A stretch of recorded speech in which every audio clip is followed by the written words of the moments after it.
Thank you very much, Dr. Nobles. Wade. I must say, before I really begin, you have absolutely no idea how I feel being here.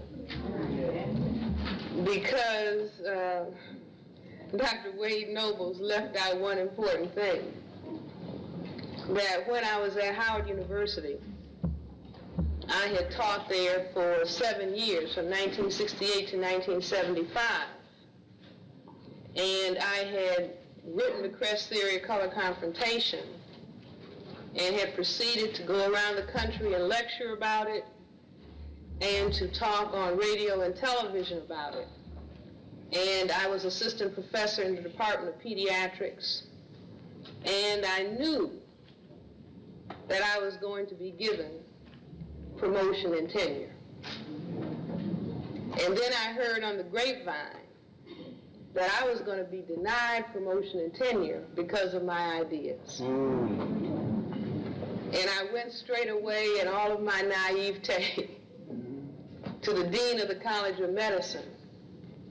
And I said, I'm sure you know I want promotion and tenure, but I'm hearing that I'm going to be denied promotion and tenure because of my ideas. And he said, that's right. And I was floored. But he laid back in his seat, reared back. And he said, I said, well, what's wrong with my ideas? He said, that paper that you wrote. Well, I'd only written one paper. And he didn't even know the name. But I said, you mean the Crest Theory of Color Confrontation and Racism, White Supremacy? He said, yes, that's it. And I said, what's wrong with it? And he said, it doesn't make sense for you to say that white people are envious of black people because they have skin pigmentation. And that was the reason, that was a turning point in my career. I mean, it wasn't in the final analysis any negative thing, because maybe I had, done my job there. And it was time for me to go on and to have some other kinds of experiences that were to, be useful and to be helpful. But after that kind of thing happened, because that was a shock. And then, what is this? That was 1974 when I heard that, and then I was terminated in 1975, so 74 from 83 is what? 9 years. And so 9 years later, to see all of these people grooving on a discussion of melanin. You see, because before that had happened, I had even gone to a neurophysiologist and I said, ooh, wow. I found out so much about melanin, you've got to start looking into melanin. And the brother said, melanin? Nobody's interested in that. What's that? You see what I'm saying? So when I see this, I am really turned on. Okay, the title of my remarks have been a bit modified. So hold on to your seats.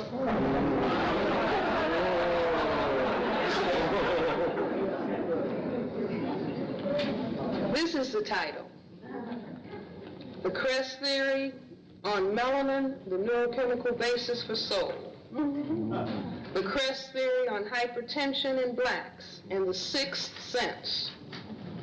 The Crest Theory on the George Washington Carver Phenomenon. The Crest Theory on the Sirius Mystery, that's S-I-R-I-U-S. The Crest Theory on the Cosmic Chronicles and the Akashic Record. The Crest Theory on Oracles. The Crest Theory on Divination. The Crest Theory on the Uri Geller Effect. All right. You can see I didn't think I was going to be back in a long time. From plants to planets, through melanin. Ladies and gentlemen, black men and black women, brothers and sisters, I am honored to have this opportunity to join with you on this occasion of the first annual conference on melanin, the mystery of melanin. As I have indicated, my topic has been corrected and expanded from that which was printed in the invitational brochure. Before I begin, I would like to dedicate my remarks first to my paternal grandfather, Dr. Henry Clay Kress, a Chicago physician politician who died in 1909. You know I didn't know him. He dared in his own time to say that there is nerve in some people to believe that they are superior based on the white color of their skin. Secondly, I dedicate these remarks to my father, Dr. Henry Noah Kress, also a Chicago physician who died on his 80th birthday, October 6, 1983, because he not only challenged and encouraged me to be a physician from the time that I was 6 years of age, but also because he challenged me in 1969, after I wrote The Kress Theory of Color Confrontation and Racism, White Supremacy, to find out what is in the melanin.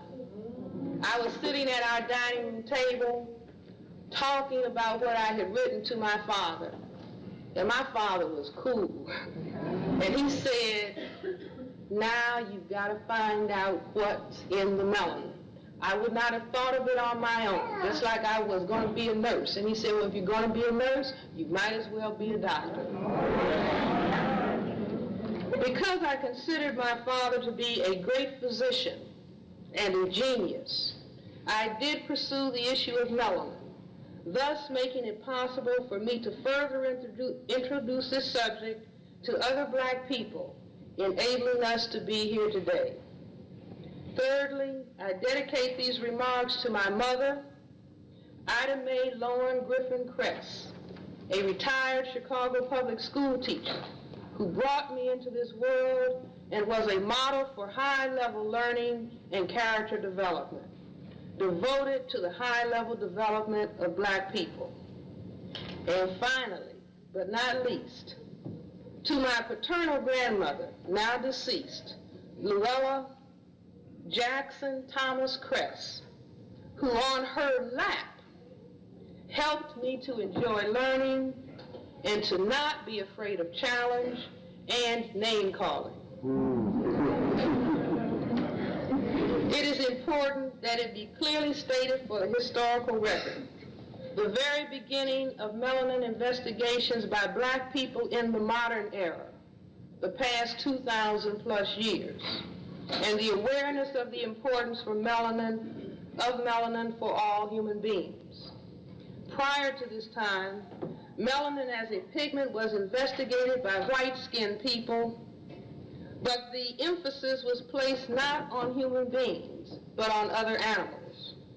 The only focus in human beings was the importance of melanin as a shield from the ultraviolet rays of the sun, which often cause cancer in white-skinned people.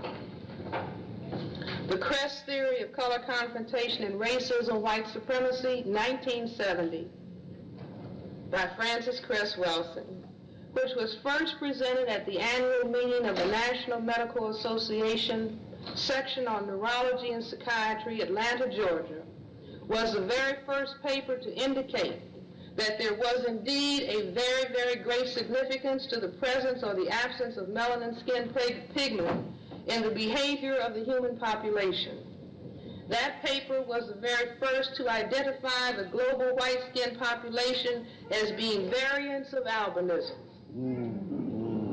and that white-skinned people indeed envied black melanin pigment.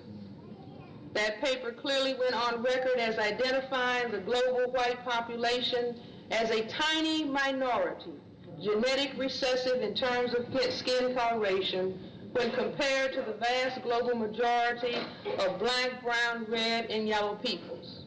That paper theorized, and I believe correctly so, that because of the two factors of numerical minority status and recessive genetic status in terms of skin coloration, that the global white minority population felt at conscious and subconscious levels the necessity to oppress black, brown, red, and yellow people, those they classified as non-white, so as to prevent their own white genetic annihilation.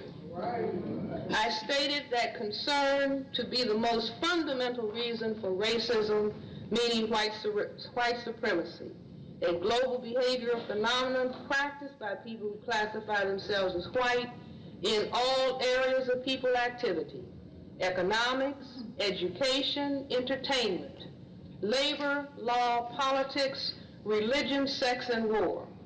These are the people behavior classification areas as designated in the textbook for victims of racism by Neely Fuller, 1956 to 1984. And let me say that I should dedicate these remarks to Mr. Fuller, because had it not been for his work explaining racism as white global power, I never would have raised the question why in my brain computer. And this would be interesting to some of you. Mr. Neely Fuller was born on October 6th, the same date as my father. Pursuing further the investigation of melanin, I was led to understand and to believe that melanin did influence behavior functioning in persons with skin color in comparison to persons who had a genetically determined absence of melanin pigment. My next paper was again presented at the 1972 annual meeting of the National Medical Association Section on Neurology and Psychiatry, Kansas City, Missouri. That paper was entitled "The Crest Theory on Melanin, the Neurochemical Basis for Soul." And let me just say this, that presenting these wild ideas, I mean, you take some flack when you do it. I can right now feel the vibrations that came from this group of physicians who listened to that paper, and it was like almost total silence. In that silence, I translated those vibes with my melanin.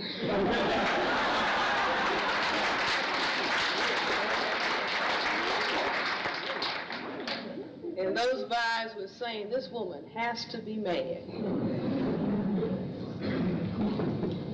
In that presentation, it was recalled the once prevalent saying amongst black people in this area of the world: the blacker the berry, I heard it earlier, the blacker the berry, the sweeter the juice. If it ain't got no soul, it ain't got no use.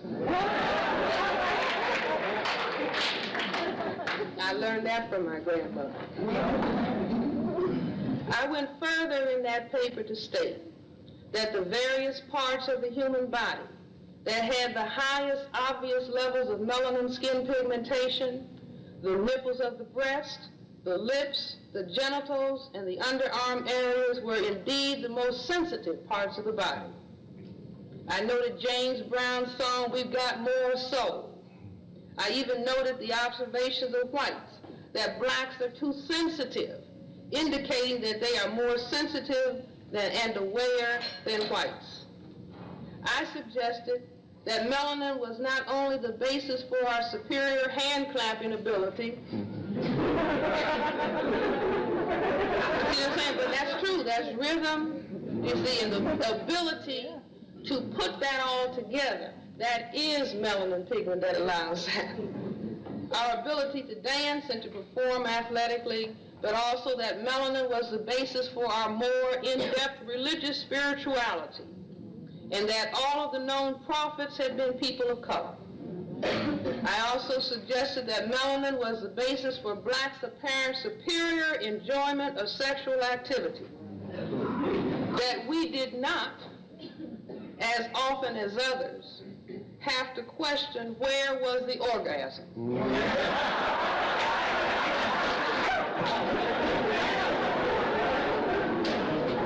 And let me just throw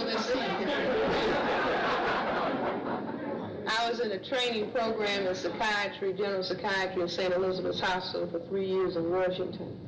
And I remember going to a seminar when all of the people who were at my training level, LeGrand's telling me I'm not talking loud enough. I was in a training program at St. Elizabeth's Hospital in psychiatry in Washington, and I went to this training seminar one day, and there were just a few blacks. You know how that is, and everybody else was white. And these people were sitting around talking about where was the orgasm. I mean, and I just sat there dumbfounded.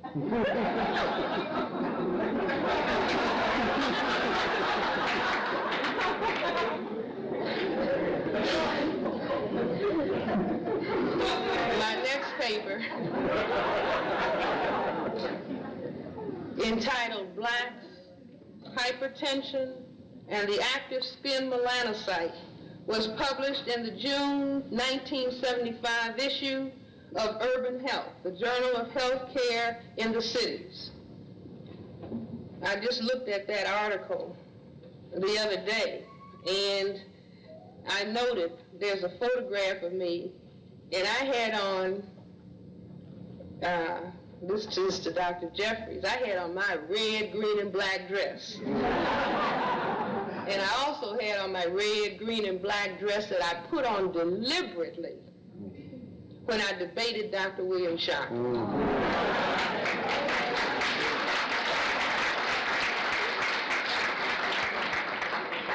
I don't like to advocate that people look at that video because that was the days when the dresses were up in the air. And I had cut that dress off. Anyway, it helped do the job.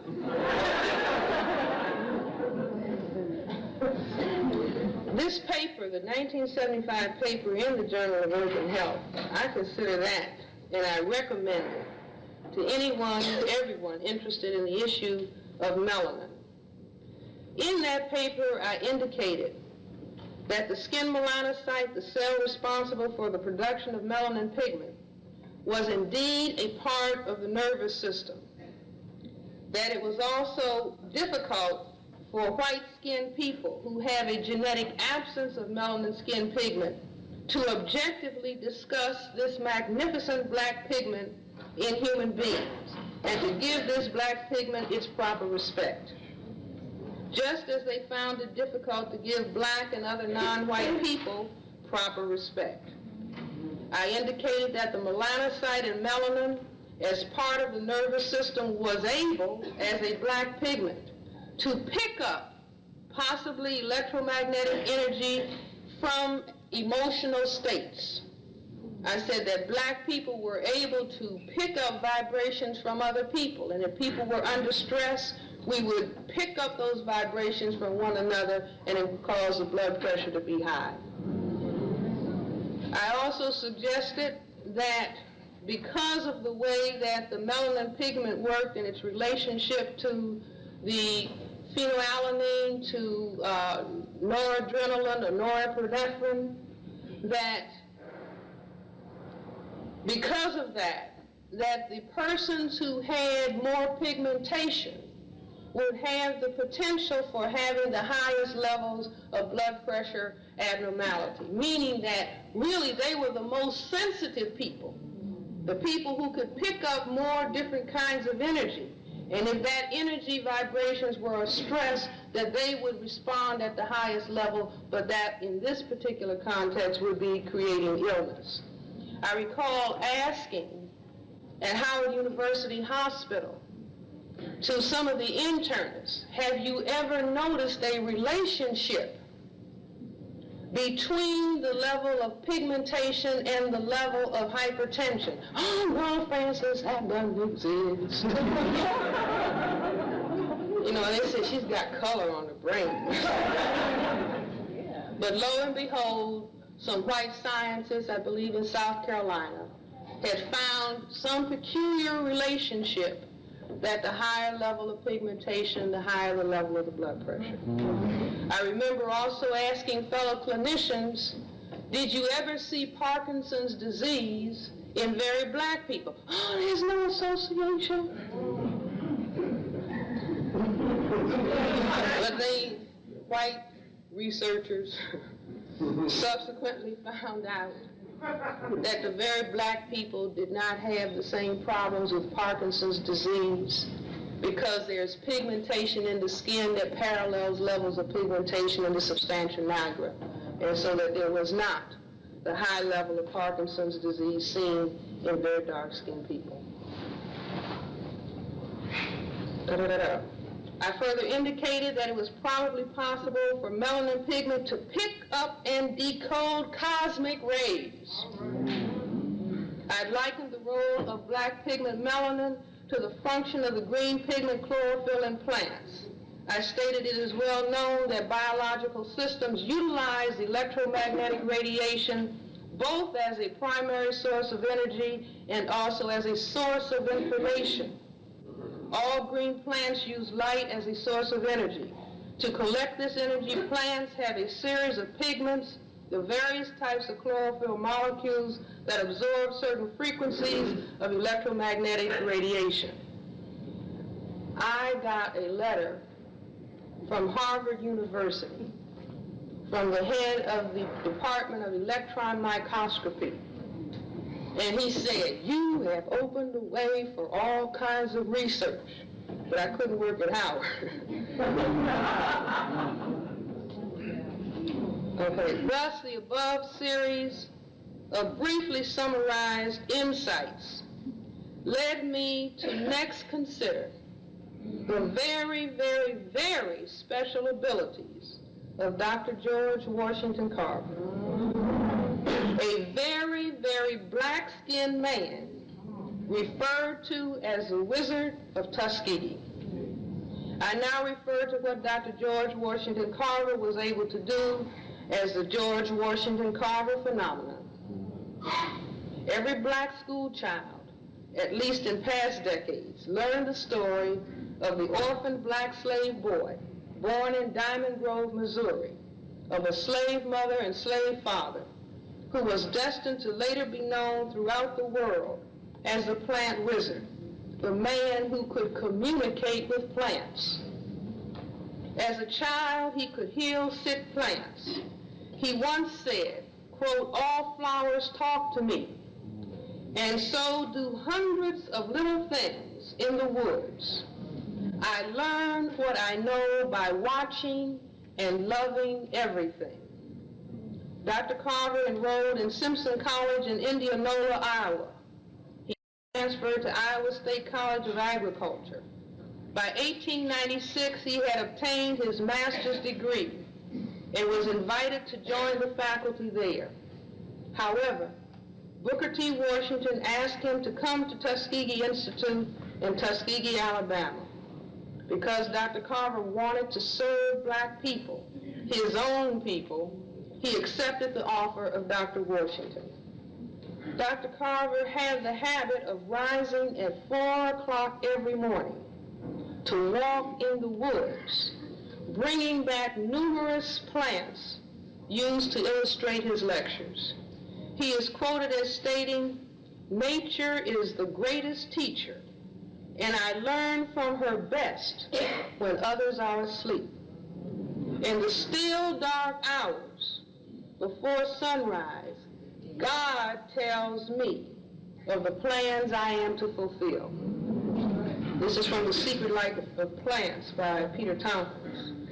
When asked to discuss his method of knowledge and discovery, Carver answered that he never had to grope for answers, but that they came to him in flashes of inspiration as he walked in the woods. Carver is described as once staring at the peanut plant and asking, "What did the Lord make you for?"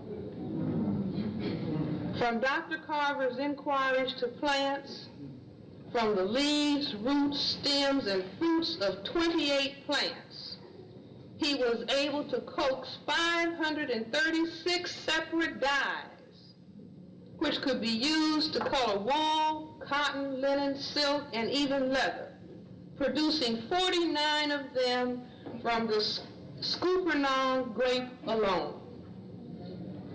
Now, Dr. Carver didn't have any big fancy laboratories. You see, and people wondered how on earth was he able to do what he did. I had a head of a department said, you know, how do you do what you do? Where is your laboratory? Where is your computer? He said, how do you arrive at the ideas? I said, they come to me. You see what I'm saying? I mean, you have to know what you're looking for, but it comes from another place. By 1930, Dr. Carver's communications with the peanut plant alone had changed the peanut, once considered to be worthless, into a $250 million industry for Southern farmers. From the Alabama clays, Dr. Carver was to bring forth hundreds of natural colors, including a rare pigment of deep blue color, which amazed Egyptologists, who saw rediscovered in it the blue color found in the tomb of Tutankhamun, as bright and as fresh after so many centuries as it was when it was first applied. Thomas Edison told people Carver is worth a fortune. Henry Ford thought Carver the greatest scientist living. From the sweet potato, Carver brought forth hundreds of products, and from the peanut, Carver brought forth other hundreds of products. But no one heretofore has ever answered, how was Dr. George Washington Carver able to do what he did? My answer, the crest theory of the George Washington Carver phenomenon, is that he did it through his melanin pigment, through his melanin instrument. He did it through his very, very black color and the necessary levels of melanin pigment in his internal nervous system. He used or was able to use his black melanin pigment to decode the energy emanations from plants. Thus they did talk to him. In Africa proper, the use of herbal plants and the development of the abilities to find and use various parts of plants is a most highly developed area of knowledge. Special persons are selected who have abilities in this area. Other non-white cultures, such as in Asia, also have highly developed plant and herbal knowledge. It should here be recalled that there are many other cited accounts of other black people, other people of African heritage, who could go into the woods and find plants that were capable of specifically addressing a given illness. Dr. Carver discovered that oil from the peanut could be used to help treat victims of polio. In my own family, my maternal great aunt, Jenny Hayes, would often take my mother, her two brothers and sister to pick berries in the state of Michigan. My Uncle Charles Griffin on more than one occasion described to me how my Aunt Jenny would tell the children to be very quiet for a while and to leave her alone. She would then go off and twirl herself about like a dervish and mumble certain words or sound. She would then gather plants that would be used to help someone who was ill. I now translate this behavior as she was putting herself in a certain trance state, in an altered state of consciousness or awareness, wherein she could read the energy emanations from plants and thus communicate with the plants so as to heal. This story account fascinated me from the very first time that I heard it. Again, I wondered what enabled her to do what she did. I now say that she too, like Dr. Carver, was activating the melanin instrument. She, like Dr. Carver, was using the melanin nervous system mechanism, the melanin sense system, to communicate with plants. It is to be recalled that the Egyptian god Osiris was referred to as Lord of the Perfect Black. I translate this to mean that he was black, heavy crystal black, that's my term, in skin coloration, which would also indicate that there were very, very high concentrations of melanin pigment throughout the specific centers in the whole of his nervous system, not just his skin. Thus, he had the perfect instrument to communicate with all of the various energy frequencies which made up the known and unknown universe. Dr. George Washington Carver's very black skin pigmentation enabled him to pick up and decode the electromagnetic or other energy frequencies coming from plant life. He was also apparently tuning in to other sources of energy, meaning in the final analysis, information from other sources of energy in the universe that could tell him what to do. Recall that black is the most perfect absorber of all energy frequencies. That's why they refer to the most powerful source of energy or energy accumulation as a black hole. Quoting from the book Astrophysical Concepts by Martin Harwood, 1973, in the chapter An Approach to Astrophysics, Channels for Astronomical Information, he states, imagine a planet inhabited by a blind civilization. Human beings can see light, and we would expect to have a big head start in astronomy compared to any civilization that was just discovering or unable to use methods for detecting visible radiation. Not only must we be able to detect these information carriers, but we will also have to develop detectors that cover the entire spectral range for each type of carrier. Just as we are reaching for our first cosmic neutrino and gravitational wave detection, the possibility of yet a fifth channel for communicating has been suggested. The information carriers would be tachyons. These thus far hypothetical particles would travel at speeds greater than the speed of light. Ladies and gentlemen, the culture, the civilization that has the instrument to detect the entire spectral range of energy frequencies, meaning information carriers, is already at hand. That culture, that civilization consists of the people who have the highest concentrations of the black pigment melanin. That civilization is of African peoples, the black-skinned peoples. These were the same peoples that produced the man who could read the energy frequencies coming from plant life and thus be instructed as to what those plants were immediately capable of producing. I now wish to move further into a discussion of the Sirius mystery.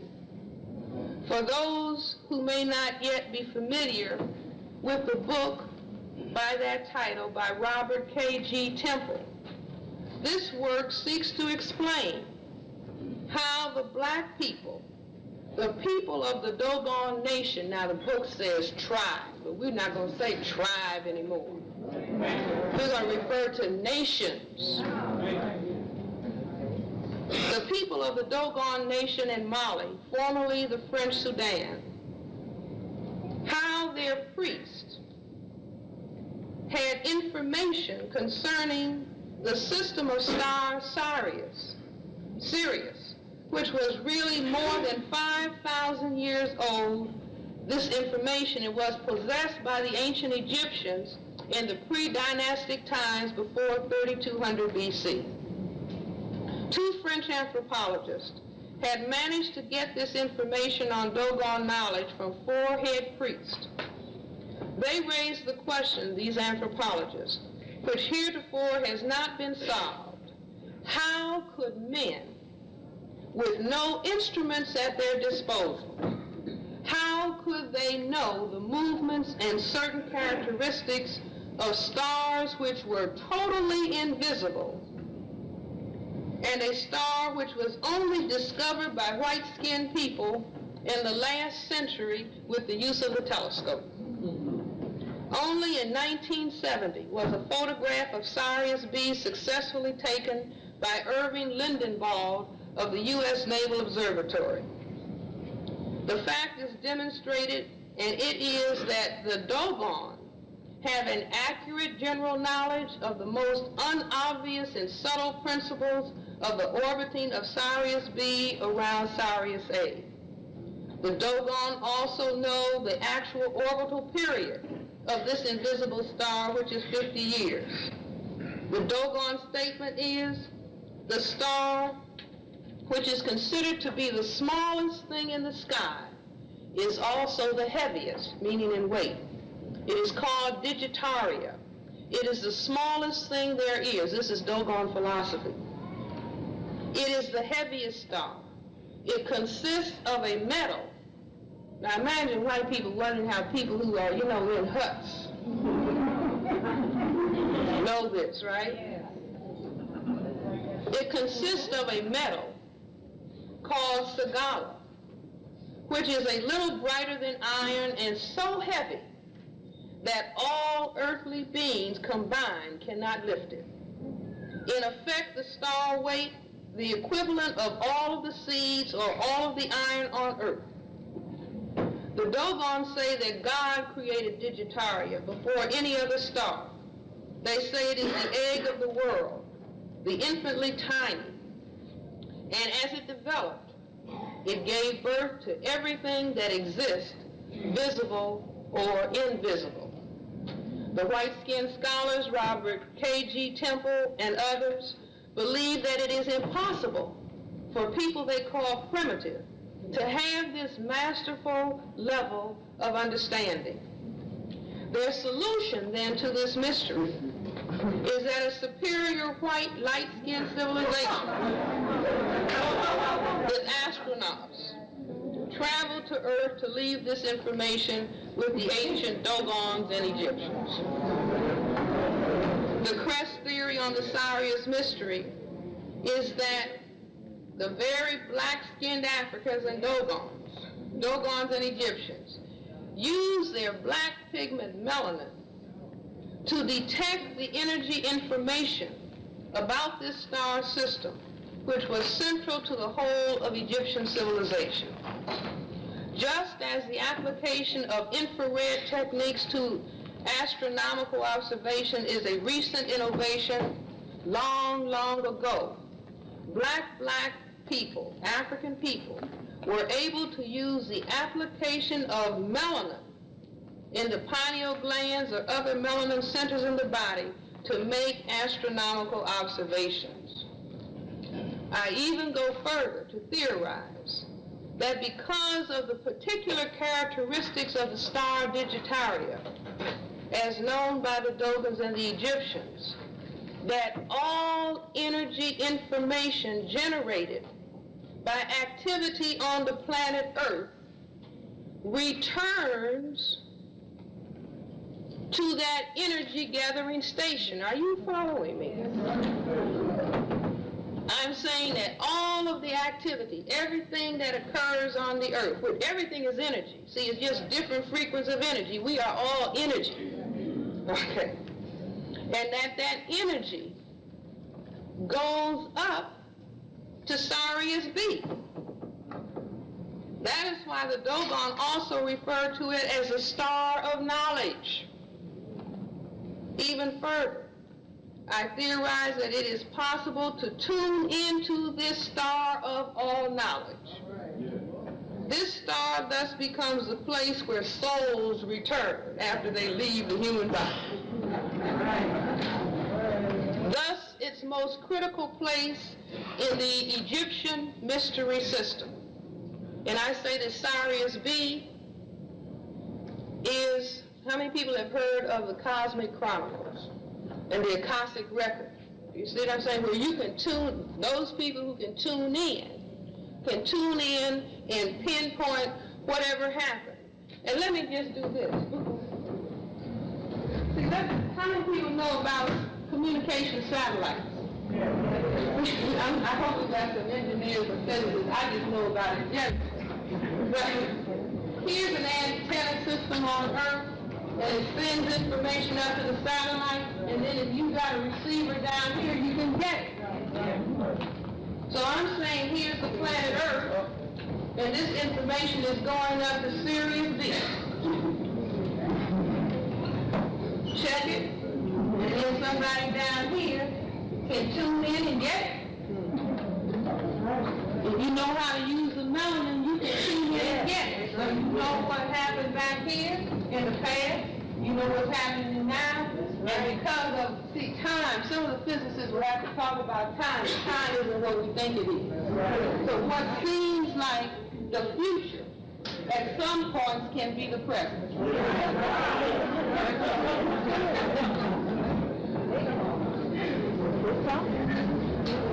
So you all are with me, right?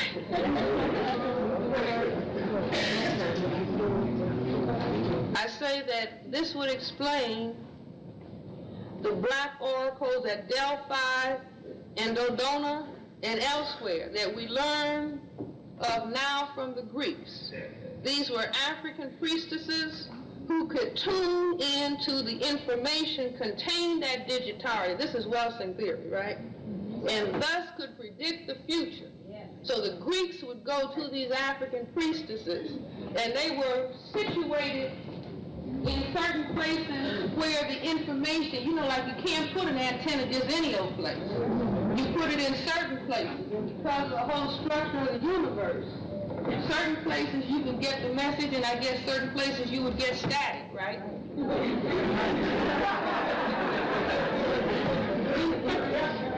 So the ancient Egyptians who knew how to use their black knew where to place the people who could tune in to Sirius B. So all of the information, tune into the information contained at Digitaria, and thus could predict the future. This is Kress theory on the oracles. And through the same ability to tune into information deposited at Digitaria Sirius B, it is possible to read the meaning of objects thrown on a board in the process of divination. You see, in other words, if you could tune in and then translate, because everything in the universe is interconnected. Everything is interconnected.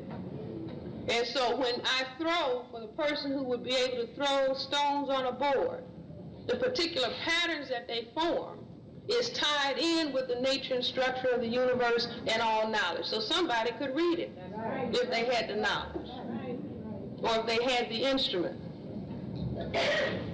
Our work now, brothers and sisters, ladies and gentlemen, is to learn to respect the color black, black, black, black, black, black.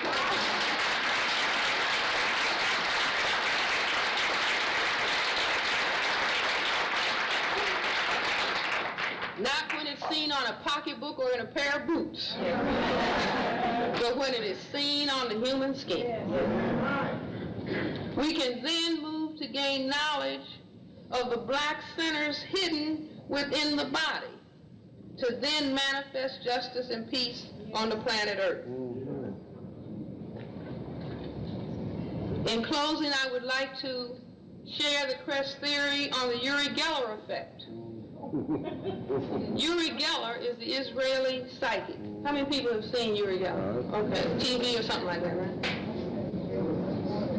He is capable of bending metal, causing metal to bend through a TV set. I know people who had stuff bend in their house, and he's in New York and the stuff bent in Washington. He caused computers to stop at Stanford University. Geller's skin appears white. They probably wouldn't be interested in him if it wasn't. But his eyes and his hair are very black. At some point, somebody made a mistake, some reporter, and said his eyes were blue. Check it.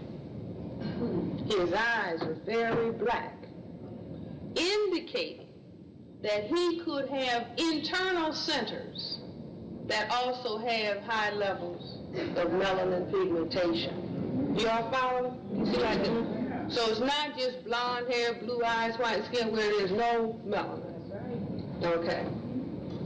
So the Kress theory on the Uri Geller effect is that the laser-like power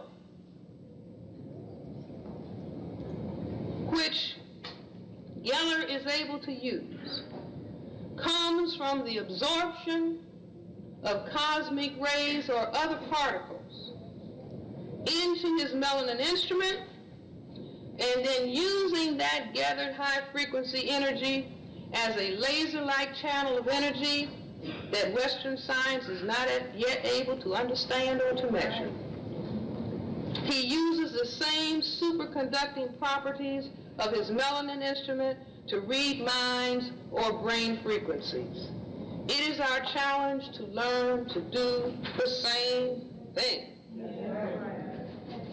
Okay, that's part one.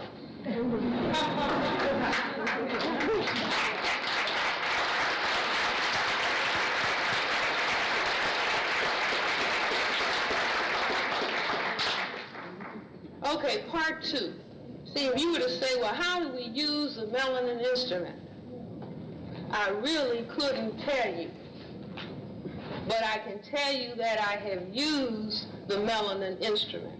But it is not something that I have a control over as such.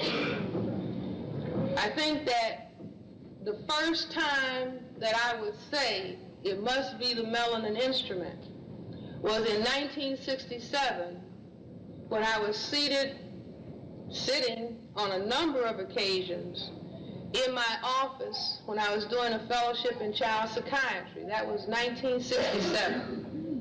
And I kept, in the evening I would be sitting there writing cases or doing something. I know it would be quiet. And this voice kept coming to me. It's like it comes in here. See, it's not, but it's like, you can translate what it says, but it's not like you're hearing it in here. It's in here. And this voice said, go to the Black Power Committee meeting. Now, I don't go, I'm not like a meeting-going person or a group-joining person, but this kept saying, go to the Black Power Committee meeting. And it would come day after day, and it was not anything disturbing. It was just like a, calm, neutral, but go. And then I didn't go, and it would come again, go, and I didn't go, and it would come again, go, and I finally went. And after I went to the Black Power Committee meeting, that was when I met Neely Fuller. And that's what got me started on the Kress theory. If it hadn't been a voice saying go, I never would have gone, I never would have encountered, nothing would have happened. Another occasion in which I would say it's got to be the melanin instrument, I was sitting in my house, this was 1967 in Washington. It was in December, the first part of December, and I had come home, and you flop down, you're tired, you sit on the couch, you're like, woo. And so I did like that. And then I saw like a big, gigantic, it was like almost the size of the wall that I was facing. Like I was sitting on the couch looking at this wall. It was like a TV screen in living color.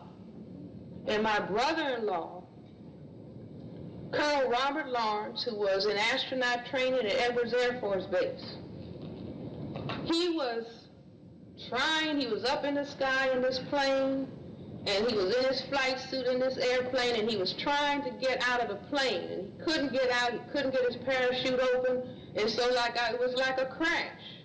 And I just said, wow, what was that? I'm in my house by myself, I'm wow, okay.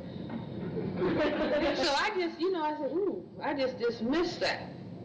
And I went downtown, came back, walked in the house, the telephone was ringing, picked up the telephone, and my mother said Bob has been killed in a plane crash. And I just started screaming, I saw it happen, I saw it happen. You see, because at the very time that I was sitting there was at the very time that his plane was going down. You see, so I can't, I know that was real just like I'm standing here. Like they say, I know God is real, right? Okay. On another occasion, I was going to lunch with a friend, so we were at work, and I said, I've got to stop home and I've got to get some money.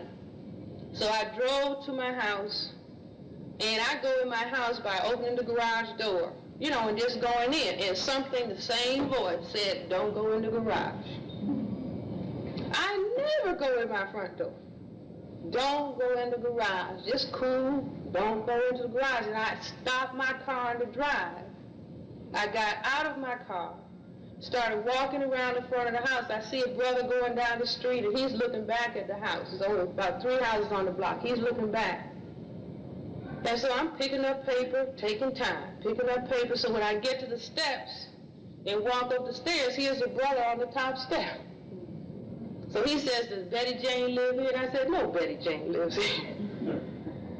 So I put the key in the lock. He goes on down the steps. I go in the house. To make a long story short, I said, oh, wait a minute. One of the locks is off, but I said, how did I forget that? Anyway, I get in the house, and then I'm thinking, well, maybe I'll call the police and say that some brothers are trying door knobs because it didn't seem right. So I did that. Then I went the other way, and my curtains in the living room, the curtains were drawn, the couches were pulled out, went in the bedroom, and the drawers had been turned out on the bed. If I had gone in the house the regular way, I would have walked in on the brothers. I don't know what would have happened, but a voice said, don't go in the house. You see? Now that communication, see, old people would talk about something like that. And with us, having been brought to the civilization of the people without melanin. And so when they said that was stupid, we said it was stupid. And when the old people said they could see spirits, we said they can't see them. They don't teach that in the university. That's stupid too. So I'm saying that there is something. There's another level of receiving information.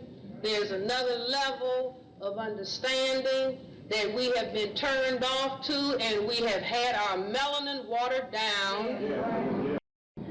Happily, right? Not happily. Not happily. You see, but I think that they understood there was power in the melanin.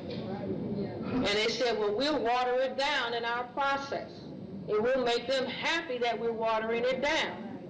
Just like if we think about the 2 things that they made us ridicule.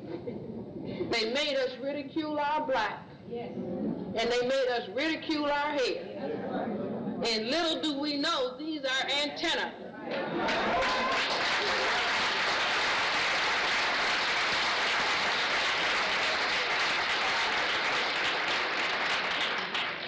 Does your TV antenna work when it's falling down? I want me some straight hair. No, it only works if it's standing up on its own, saying, come in, data, come in. Okay. Okay, part 2. Recently, well, I'm going to talk about AIDS.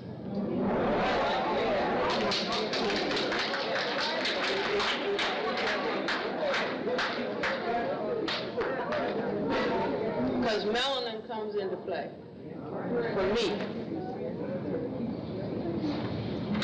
That all discussion about AIDS, my brain computer was saying, it doesn't sound right. It's not right. Something's wrong with it. It doesn't ring true. So I have been gathering all kinds of newspaper articles, everything I can get my hand on. I try to read 3 papers every day. New York Times, Washington Post, Washington Times, because you got to read all the pieces.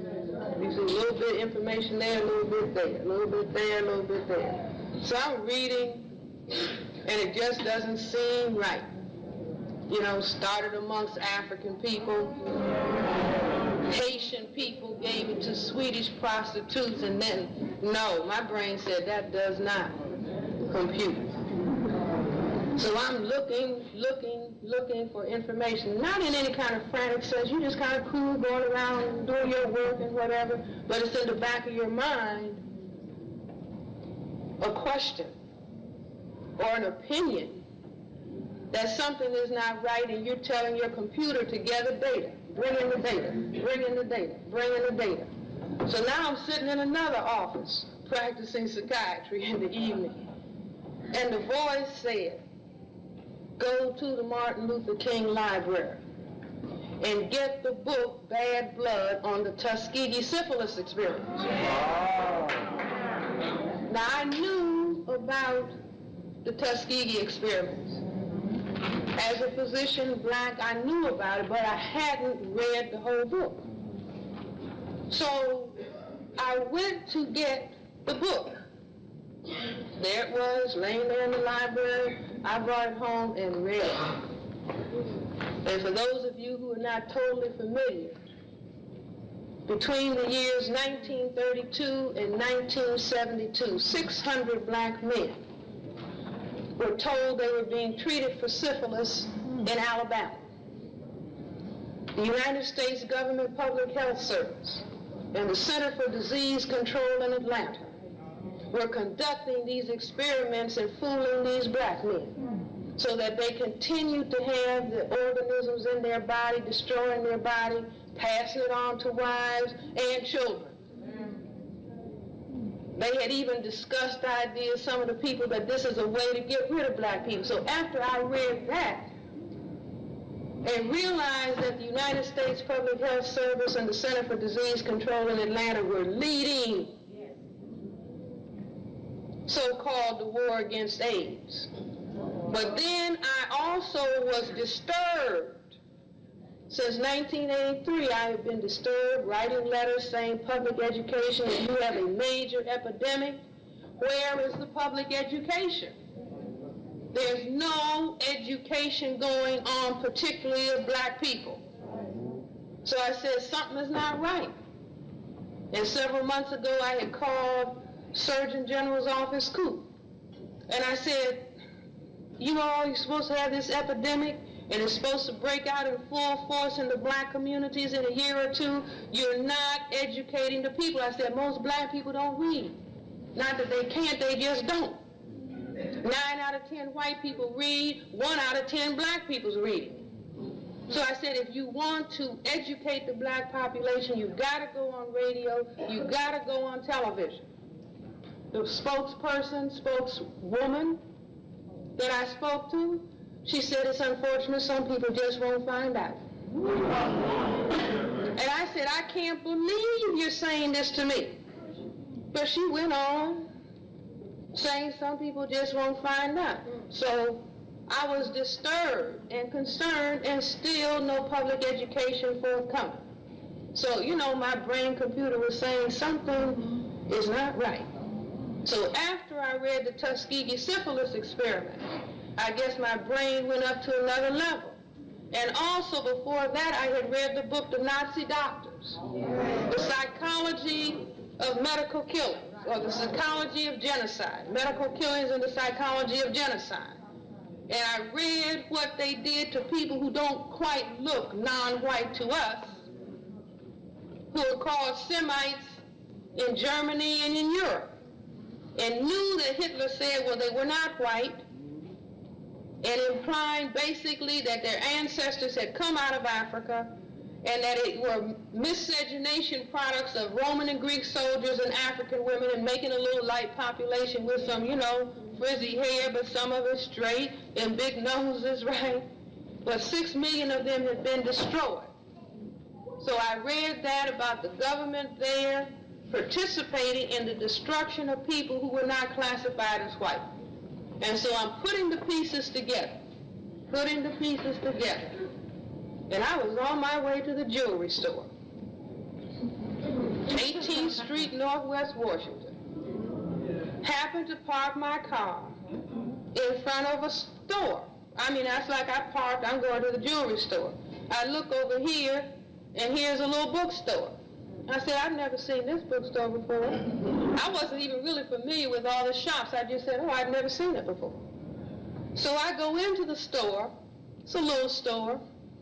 So I'm walking around and looking, and I look at the different literature, looking, and then something leads me right way to the back of the store, just, a long, oblong store going to the back. And I walked back there, and there's a book sitting on the shelf, a survey of chemical and biological warfare. So the price really turned me on. It was $3.95. I said, oh, I can get this. I can afford this. So I got that. I see I don't even have it with me. Okay, but anyway, I can tell you about it. So I took the little book home, 400 pages. See, I was saying I've never read anything formally on chemical and biological warfare, and since AIDS was in the back of my mind, I was thinking it was biological warfare. And I had said it was biological warfare on a radio program until proven otherwise. Oh, here, this brother, here it is. Okay? So, John Cookson, Cookson, and Judith Nottingham, Nottingham, Monthly Review Press. These are some British people, a British political scientist and biochemist, and biochemist, geneticist, and political scientist. So check this. I go home. I sit down on the side of the bed. I was not going to read these 400 pages just because I was busy. I work about 16 hours a week. So, no,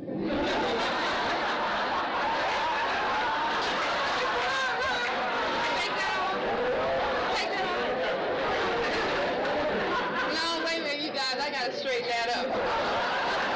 I mean 56. 56. 40 in my full-time job, about 16 hours in my private office, okay. So I didn't really, the point, I didn't have time to read all these pages. It would be important to do it. So I'm sitting on the side of the bed, and I just flipped this book open. Page 322. I mean, I just did like this. You know how you go through, like, and right down at the bottom of 322 is a discussion of the AIDS virus. It is called vervet monkey disease. You know how they talked about the green monkey, the African green monkey, what's it called? Just look in your Webster dictionary under green monkey and you will see vervet. That's just a Latin for green. Listen, I'm reading from the paragraph above. A considerable amount of knowledge is necessary for the aggressor. That's the person who's going to use a biological warfare weapon. It is also preferable that the persons attacked have no vaccine, the victims.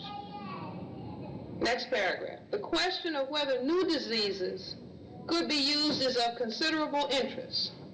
Vervet monkey disease may well be an example of a whole new class of disease-causing organisms. Now, what I failed to tell you, this book was published in 1969. Haven't we been told this virus just jumped up, just came on the scene, little new baby. Handling of blood and tissues without precaution causes infection. It is unaffected by any antibiotic substance so far tried and is unrelated to any other organism. It causes fatality in some cases and can be venereally transmitted in man. In the words of Dr. C.E. Gordon Smith, it has possible potential as an infectious disease of man. It presumably is also a biological warfare interest. They go on to talk about the possibilities of virus and bacteria being genetically manipulated to produce new organisms. So I said, oh my God, here it is. So I, Xerox these pages, sent it all over the world, sent it to everybody, sent it to Kennedy, sent it to Coop. I mean, I sent it all over everybody, every place I sent it. A week ago,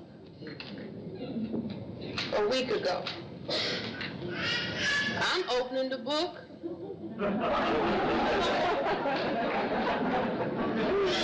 it wasn't like this. I flipped this book open.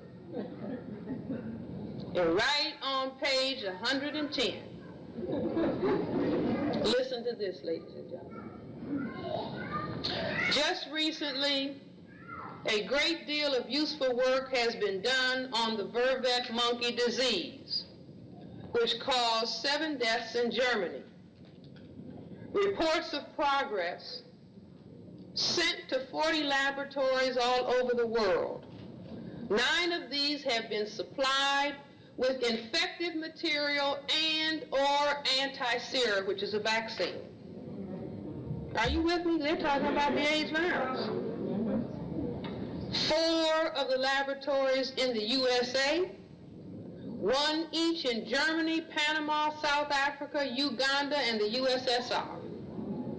A non-infective complement-fixing antigen has been prepared for distribution to the World Health Organization Reference Laboratory. This is a report dated May 1968. Do you all understand? Yes.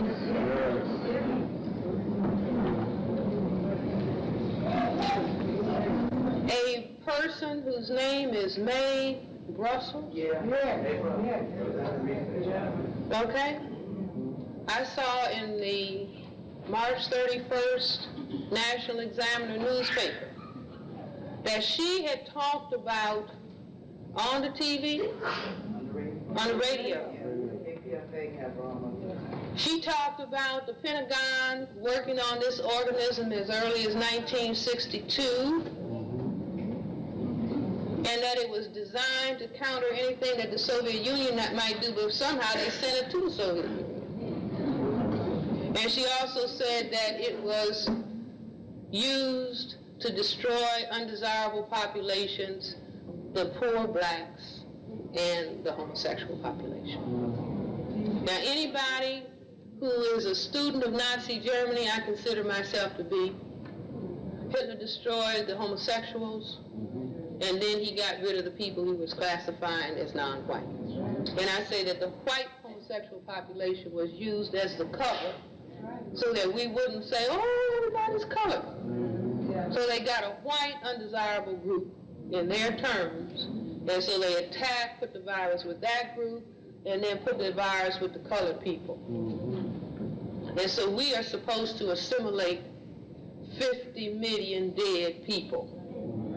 That's the number that they are projecting. 50 million. It was 6 million Semites of the Jewish religion that people go around talking about the Holocaust. Do you understand? Now I say that if I didn't have an understanding of white supremacy, I wouldn't either. The data would have been there and it would have passed me by. If I didn't understand what went down in Nazi Germany, meaning a white supremacy state in high gear,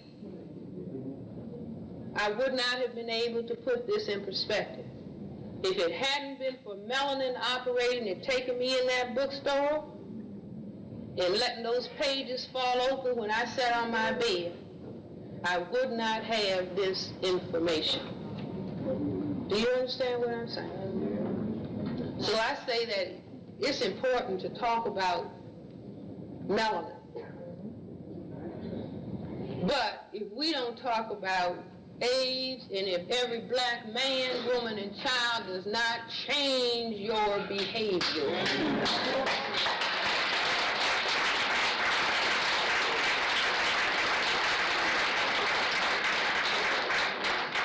because the virus is here.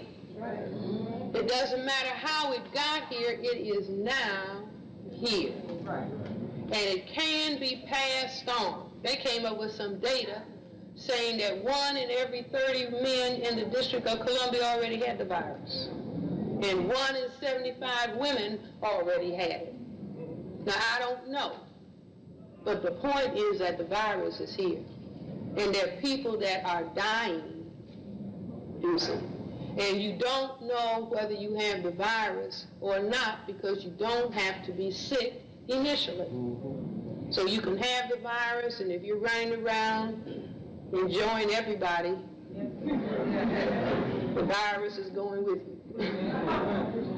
You see, and because of white supremacy, I wrote papers back in the 1970s, The Politics of Black Male Passivity, the feminization, bisexuality, and homosexuality, to discuss how the white supremacy system, in order to survive genetically, put certain kinds of pressures on black men that would produce that. Because if you take men, if you take fathers out of the home, you will effeminize men.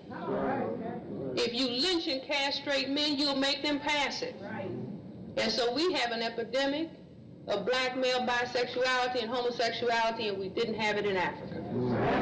So what I'm saying, the point is, wait a minute, the point is that therefore we have that potential of high virus activity amongst us. You know we have epidemic of drug use, again because of white supremacy, but we have it and it can be passed in that way. Because we have personality immaturity and the underdevelopment of psychosocial development, which will take place in the presence of oppression, we have adults who are having sexual activity with little children.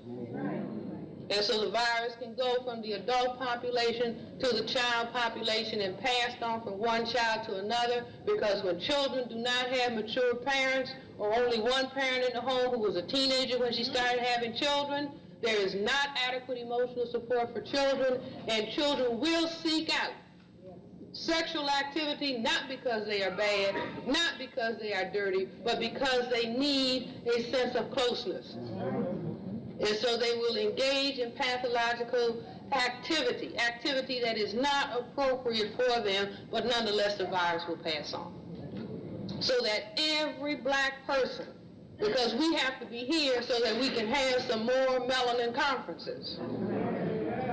If we don't pay attention to the presence of AIDS, we will not have the 10th melanin conference.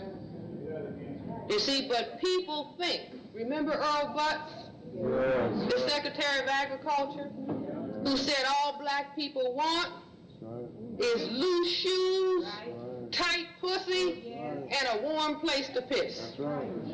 That they can't control their behavior. You see what I'm saying? That they just gotta have it, I don't care nothing about it. We can surprise them. See, and I'm not against sex is magnificent. I'm here to testify it is. Okay? It's in my top 3. The point is, it's not a question about what I enjoy. It is a question of a higher long-range objective.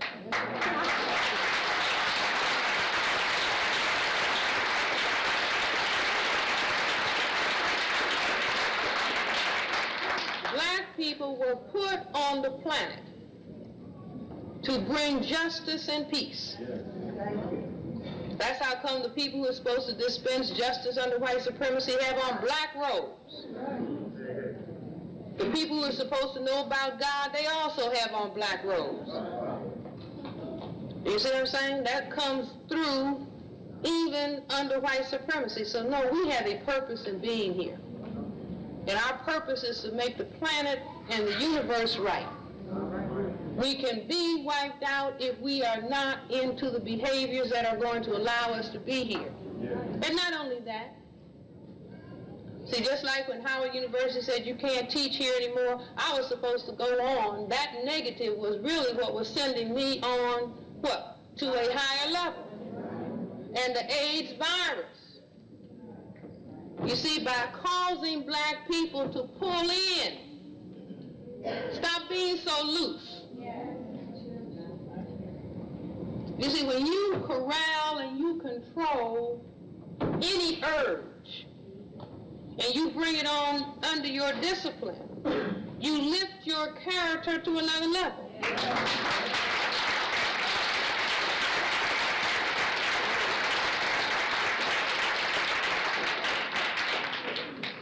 So that that the presence of AIDS and what we have found out about it has taught us some more critical information about who the enemy is.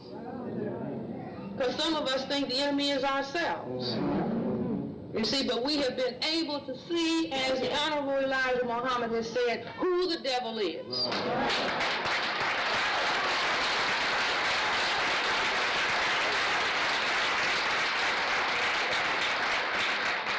Because only a devil, a doer of evil and injustice, could calculate and manufacture an evil and put it on people.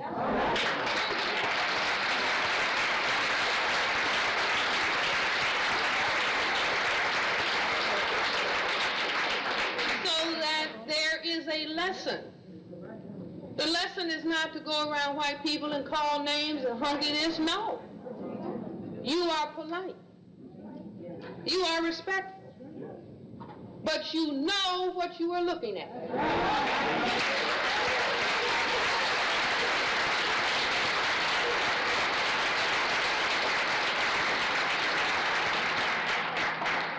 So maybe we can finally get it into our heads that we are playing a game just like a game of chess. And it's two sides to the chessboard. One side is the black-white players. One side is the white players. The other side is the black. The lesson in self-respect and everything that we have heard by all these brilliant people who have talked thus far at this conference, I'm not talking about myself, I'm talking about the other people. Seriously. All of those brilliant people are to help us get into respect of black so that we can play the black side of the chessboard and stop running around talking about, I want to be on the white team.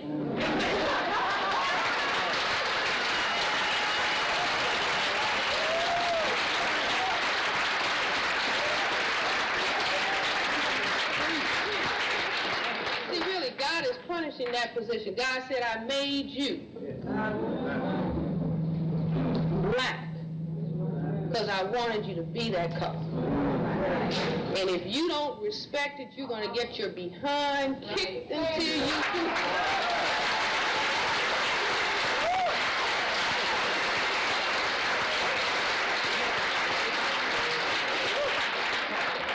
So we're trying to do what she wants us to do. You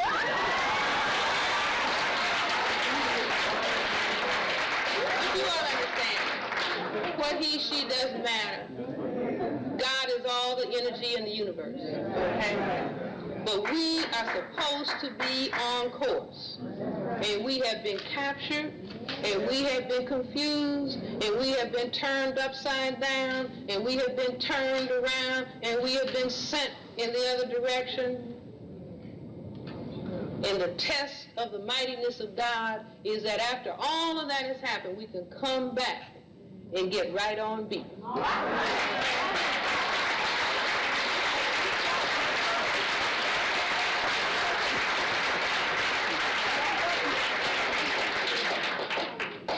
So we are going to surprise the universe.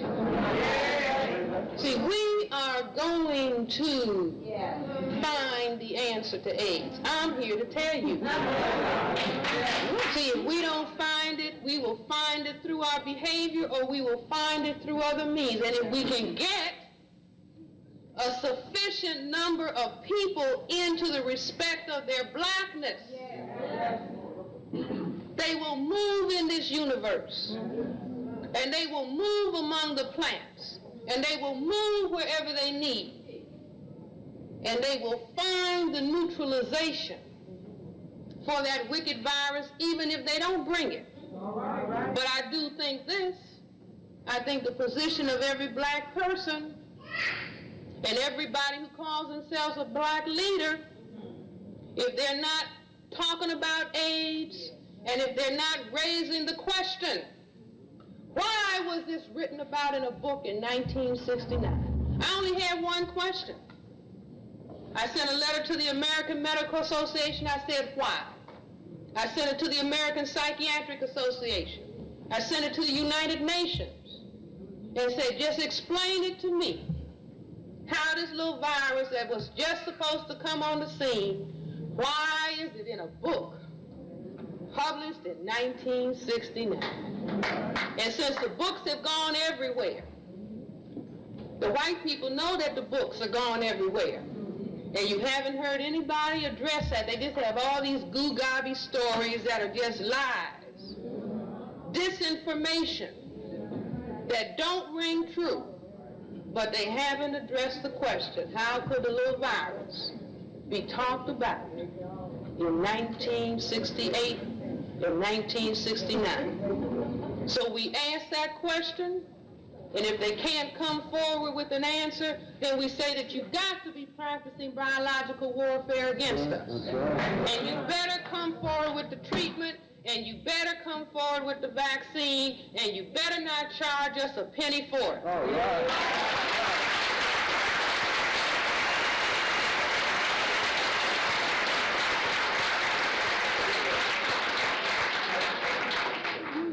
Any so-called black leader that's not raising the question is simply a follower. Now, ladies and gentlemen, I could talk all night.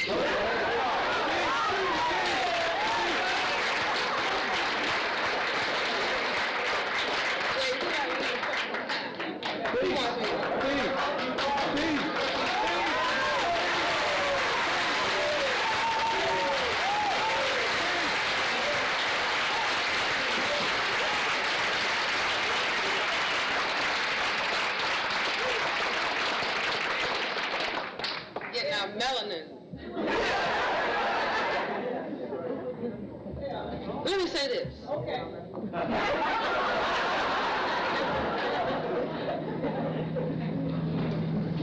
See, somebody amongst the perfect black people, see, we're going to have to get an army. We're going to call all of the perfect black people. Come forward.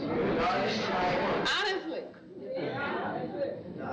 See, it's not a question of better, but we got to get the people with the power. See, everybody's got to train to use the melanin instrument. But those perfect black people, the ones that everybody talked about, think about it. Nobody wanted any children to color a telephone.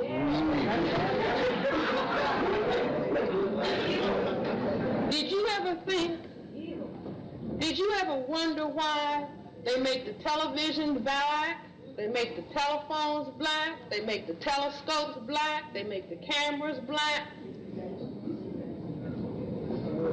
They have to make the technology to compete with what some people already have in their nervous systems. See, they're trying to make those instruments that can see energy, take pictures, do all kinds of things. But I'm saying this, nobody, doesn't matter whether you're black and white as a driven snow or perfect black. We all have to respect ourselves at the maximum level. But instead of degrading the perfect black people, we gotta say, come you all, come on, and practice using the instrument. Because if they think that they're going to make some hydrogen bombs and neutron bombs, we are going to make some frequency with the melanin that can bring them out of the sky.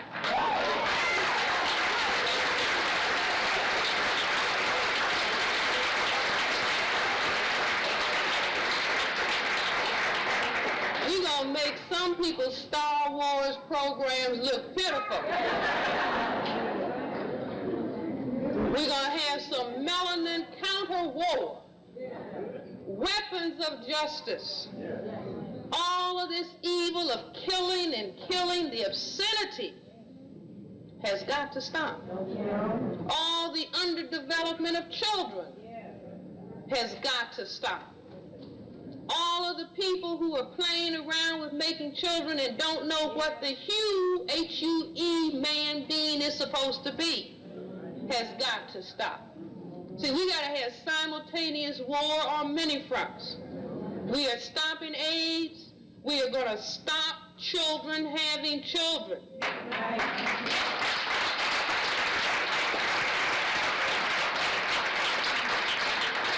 Why are we going to do that? We are going to produce parents, mothers who are 30 and fathers who are 35 before they have their first child. Now look at the vibrations. Do you see these lazy vibrations? You all don't agree with that. I mean, can you feel the vibes? It was a direct...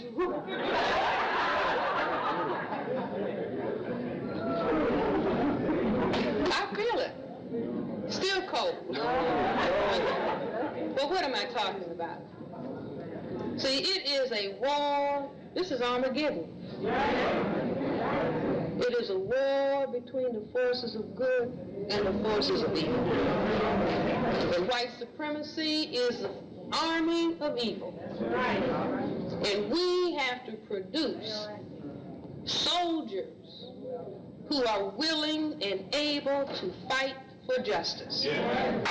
If you mistreat a little child because you are an underage, underdeveloped mother, an underage or underdeveloped father, you are going to produce one of the black people that is behind bars. There are thousands of black men behind bars, having sex with each other. Now that is what the war of white supremacy produced. But if we say, oh no, we're getting this thing together. See, it's just like learning tactics and strategies, playing the black side of the chessboard. No, we are going to produce mature mothers and fathers. So those mothers and fathers can produce soldiers. See, not people who are playing all the time, but use your pineal gland visualization screen. Bring to mind some tall, calm, quiet black people moving around with great dignity, men and women, quiet and great dignity. And they are controlling the forces in the universe. They're not going to be doing it like this. That won't get it. That's how come they say, this is your music.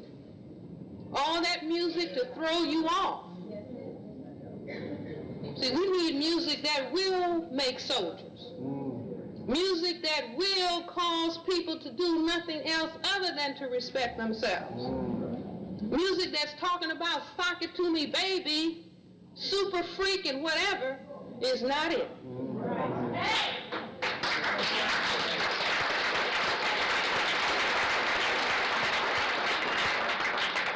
But those are some masterful plays coming from the other side of the chessboard.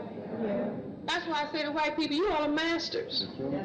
See, it's evil, it's unjust, I don't agree with it, but I mean masters at making those plays that destroy us. But if you have confidence in yourself, you always like a good challenge. So I tell them, play their best hand.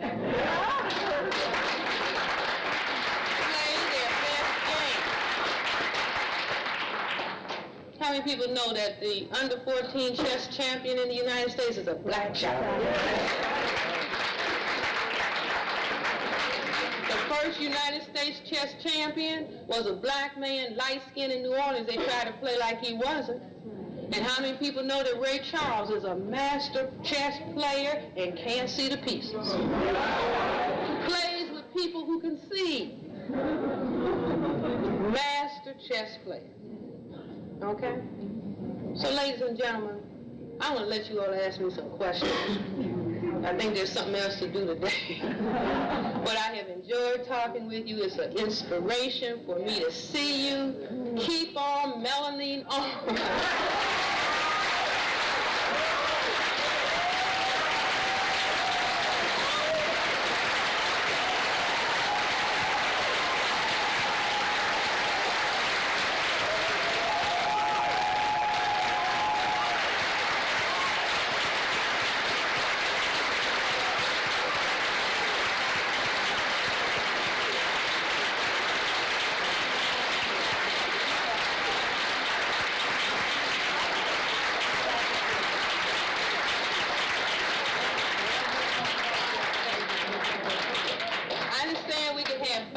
questions? Somebody help me count. Any questions?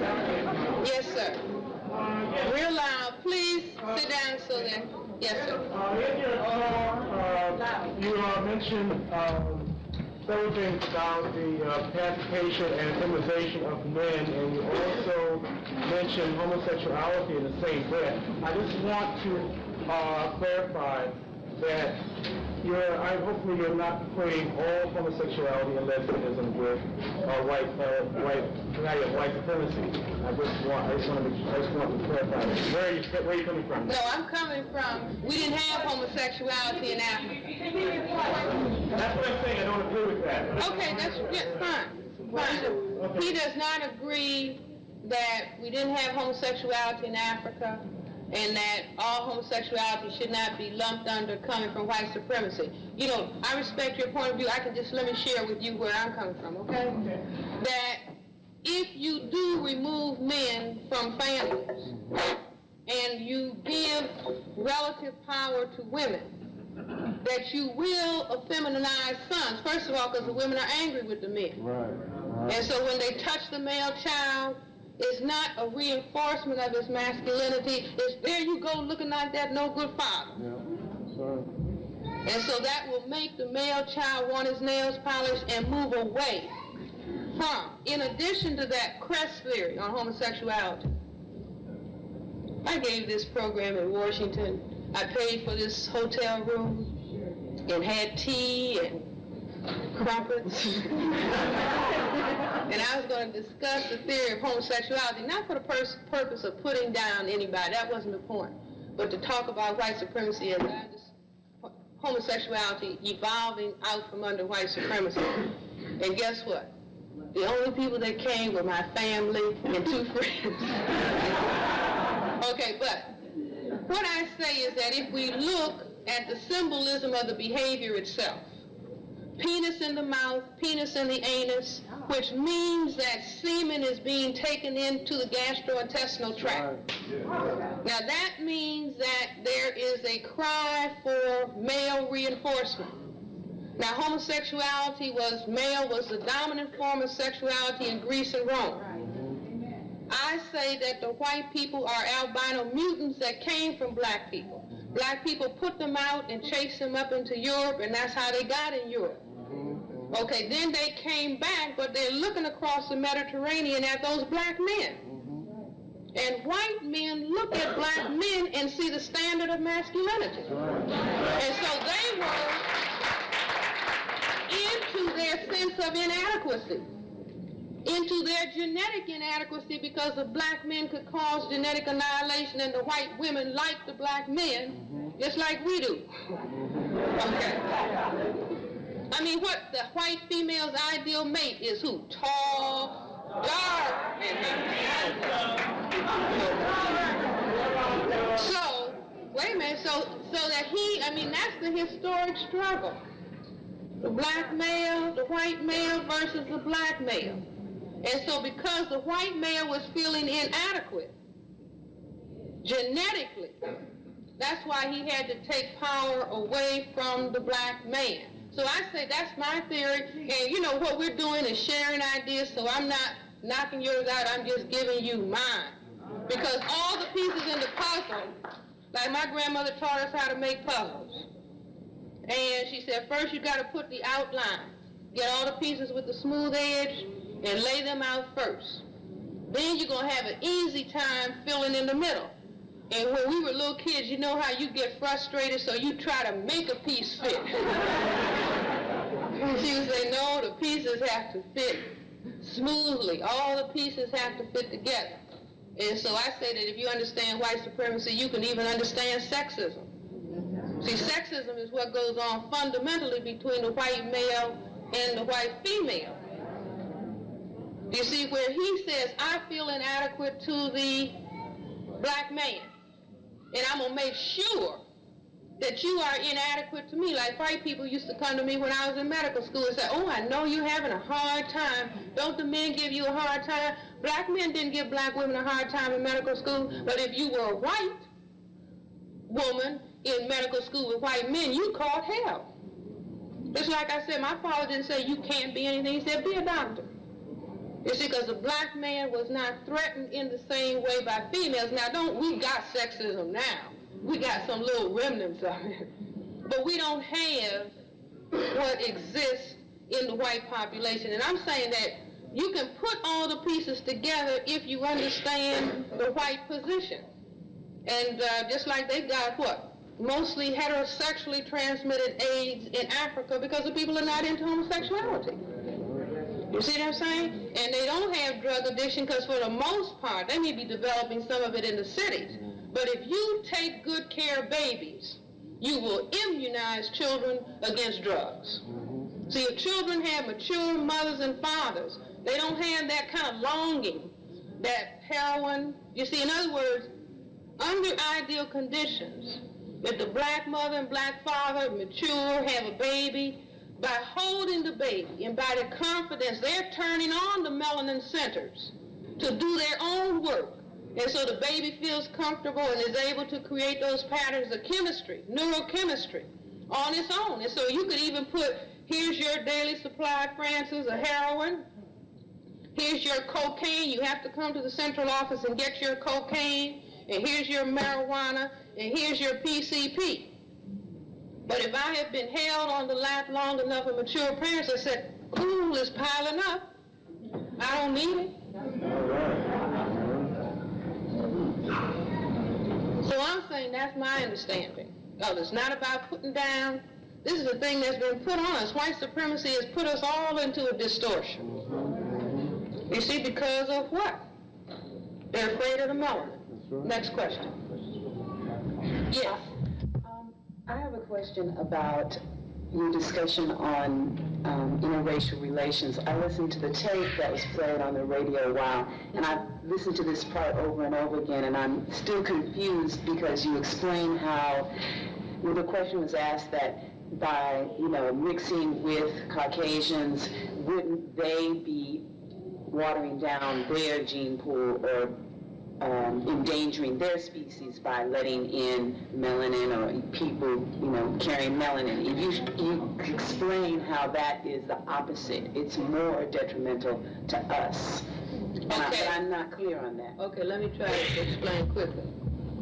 That every time a war is fought, the general, let's say the general who is attacking or the aggressor, the general has to calculate how many of their own troops are they going to lose in order to destroy the enemy.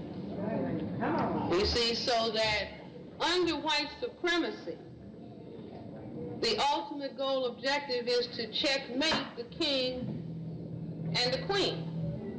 And so if you want people to be confused about white supremacy, you put them in bed with you. They simply don't inherit your power. I mean, don't we have enough? Look at this room. I'm hard pressed to find a pure African. All of these different colors of miscegenation, white men in bed with black women. If that was going to get it, whatever. Do you understand what I'm saying? But they know if I can get them in bed with me one time, no matter whether I'm on the top or the bottom on those sheets, I have conquered their computers. That's right, because I used to be able to look. I don't do it anymore because I don't have time. But I could look in a man's eyes and tell whether he was sleeping with a white woman.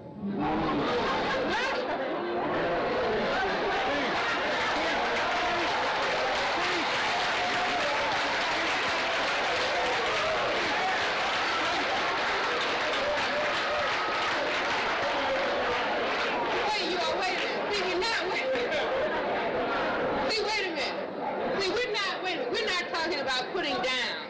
We're talking about the war. There are many ways to kill a soldier. That's right. You see, just like your grandparents would say, it's a lot of ways to skin a cat. You see, and so some people are, look, if you don't believe me, heck, there's some material from both a speech that he gave to his cabinet in South Africa. That's right. where he talks about the sex squad. That's right. Sikkim, Caroline, I mean, that looks like a black man that's going somewhere. Get in bed with him. That's right. Have you seen all these black ball players, $1 million ball players, fighting the dust? Do you know the older black man a coach told me? He said they do it, Dr. Welsing, with women. Yes. They get a little blonde woman, and she's looking up to this 6'8", 7'2" giant. Ooh, you're wonderful. I'd like to go out on a date with you. Third date, she introduces him to drugs. Because he's vulnerable. Every black man, I mean, maybe we got some exceptions who'll stand up. Brothers, if you all will testify, who is your ideal image? You understand what I'm saying? Who's the ideal image? Because black women know, I mean, it's like, oh, he's so cute, he's so light-skinned, he's got that curly hair, and the men are saying, ooh, who can withstand Cynthia Finkelstein? Blonde hair, blue eyes, blonde hair falling all over a black arm. That soldier's bitten the dust. That's why Neely Fuller says in his book, a black man who is trying to counter white supremacy, and a white girl says, white lady comes along and says, oh, aren't you in the office down the hall? I'd really like to talk with you sometime. And Neely Fuller says, I don't go into any room with you alone.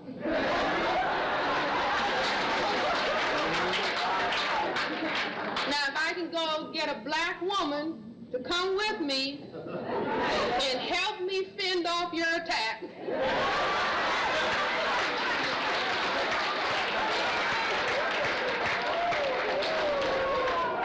now that's it. Wait a minute, you know how you conquer the enemy? By knowing your enemy and knowing yourself. 1,000 battles, 1,000 victories. My own nephew said to me, he's 28 years old. Maybe when he was about 24, 25, he said, Francis, what do you think looking at those magazines, Penthouse, Esquire, you know, all those naked white women? See how quiet it is, ladies and gentlemen? Do you understand? Do you see how quiet the vibes just went trickling on down?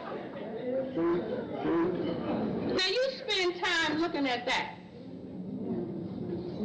What kind of attitude can you have towards me? Just like a black woman, she's looking at Jesus, blonde hair and blue eyes. Jesus, I love you. Jesus, save. Now, how is she going to really relate to a black woman? Ladies and gentlemen, I think I have run all over my side.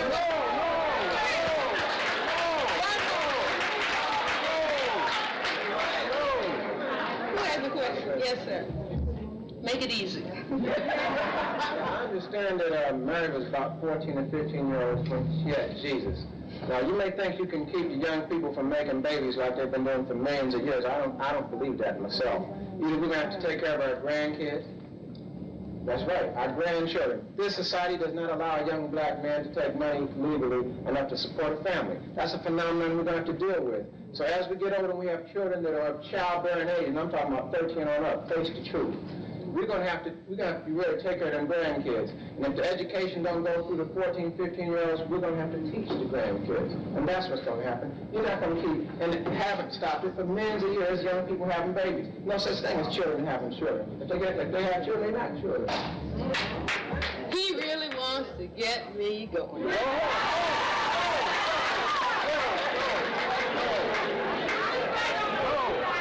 Number one, wait. Brother, I hear you, but let me share with you my point of view. Don't leave.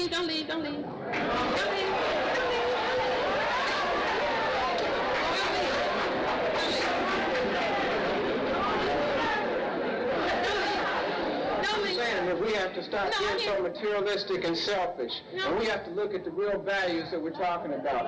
So, let me answer in these words. Knowing and thinking doesn't accept the word can't. Okay?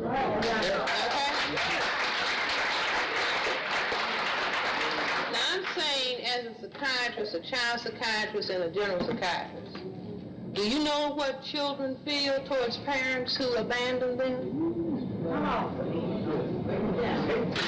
Did you ever ask a child whose mother was overwhelmed because now she was 20 and the child was 6, and she felt she couldn't deal with it anymore? Or what the male child feels towards the father that he never saw because he ran because the responsibility was too overwhelming? He feels like killing other black men. And so if we want to understand the black male on black male homicide, you got to come to terms with little children who say, you made a contract. When you got in bed and brought me into existence, you made a contract to stay with me and to take care of me. Now, grandmother was fine. Auntie was fine. The foster home was painful. The adoptive parents gave me everything materially that I want, but I want the people who brought me into this world. So if you are going to make people strong, we've got all kind of people taking heroin out of depression because they never felt mother love and father love, on cocaine. So I understand where you're coming from. If a child is here, it's got to be taken care of. But you've got to know that that personality has already been warped. And we're not going to make it, and we're going to teach the children why they can't do it. Absolutely. If you think that you can't stop having sex, that's like saying I can't stop urinating when I want to. You can control urinating. You can control moving your bowels into the appropriate place. And you can learn when to put the penis and the vagina together to bring it down.